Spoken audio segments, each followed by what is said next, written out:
mercado.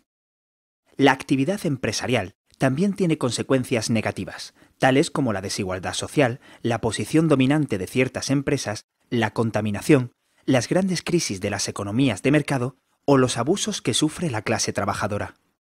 Estos efectos negativos son lo que llamamos fallos del mercado. Cuando los gobiernos comprendieron la magnitud de los problemas que un mercado sin control causaba a los ciudadanos, decidieron intervenir activamente en sus economías para tratar de minimizar esos fallos. Una de las medidas más respaldadas en su momento fue la adopción del llamado Estado del Bienestar, una fórmula de economía mixta que garantizaba una serie de derechos básicos a toda la población. 1. Las limitaciones del mercado. En algunos casos, el libre mercado conduce a situaciones indeseables, como son las desigualdades sociales, la posición dominante de ciertas empresas, la contaminación o los abusos que sufre la clase trabajadora. Estos efectos negativos del mercado, fruto de un funcionamiento incontrolado o ineficiente, se denominan fallos del mercado. Los principales son la inestabilidad de los ciclos económicos, la existencia de bienes públicos, las externalidades, la competencia imperfecta y la distribución desigual de la renta. A continuación, analizaremos en qué consiste cada uno de estos fallos y cómo interviene el sector público para tratar de corregirlos. 2. La inestabilidad de los ciclos económicos. Los ciclos económicos son fluctuaciones de la actividad económica en fases alternas de expansión y recesión.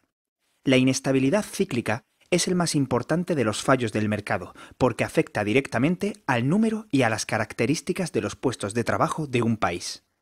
En época de recesión, el sector público puede adoptar una de estas dos posturas: no intervenir, confiando en que el mercado salga por sí solo de la crisis y la actividad económica vuelva a expandirse, o intervenir, consumiendo o produciendo bienes y servicios. A quienes prefieren no intervenir, herederos de las ideas de Adam Smith, se les denomina neoliberales, mientras que los que prefieren la segunda opción se conocen como neokeynesianos, en honor al primer economista que defendió la intervención del Estado para corregir el mecanismo natural del mercado, John Maynard Keynes.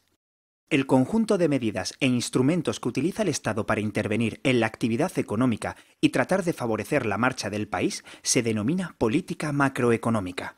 Es muy importante enfocar acertadamente la intervención del sector público a la hora de dinamizar una economía sumida en una fase de recesión. 3. La existencia de bienes públicos. Hay situaciones en las que el mercado no es capaz de dar respuestas a ciertas demandas, como las de tipo social. Por ejemplo, si cada uno velara solo por su propio interés, ¿crees que existirían carreteras? ¿Qué inversor estaría dispuesto a costear un bien que luego podría utilizar cualquiera, aunque no hubiese pagado por él? Además de construir la carretera, el dueño tendría que pagar a un ejército para que la vigilara. Este tipo de bienes, que no son rentables para un inversor particular, pero sí lo son para el país, se denominan bienes no rentables. La demanda que existe de ellos no se satisface adecuadamente, porque las empresas privadas no ofertan suficiente cantidad.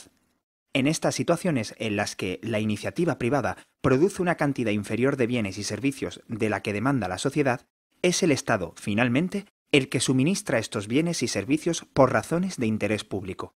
Así, el sector público asume el suministro de ciertos bienes que la sociedad entiende que deben ser disfrutados por todos. El suministro de bienes y servicios públicos por parte del Estado se concentra de varias formas. Puede realizarse mediante producción propia, como la justicia, la policía, el ejército o la educación. También puede adquirirlos a las empresas privadas para después distribuirlos gratuitamente entre la población, como el alumbrado, las carreteras o los puentes. Por último, puede subvencionar parcialmente su adquisición, como en el caso de la sanidad o las viviendas sociales. La cobertura de bienes y servicios públicos para cada ejercicio se refleja anualmente en los presupuestos generales del Estado, donde se detallan todos los gastos previstos, así como sus fuentes de financiación. 4. Las externalidades. Cuando una empresa fabrica un producto, genera unos costes que trata de recuperar mediante la venta de sus productos. Son costes internos que la empresa soporta al desarrollar su actividad económica. Pero en muchos casos, la actividad productiva tiene unas consecuencias negativas cuyo coste no es soportado por la propia empresa. En este último caso, se trata de costes externos o externalidades negativas, soportados sin compensación por personas ajenas a la empresa como consecuencia de la actividad de ésta.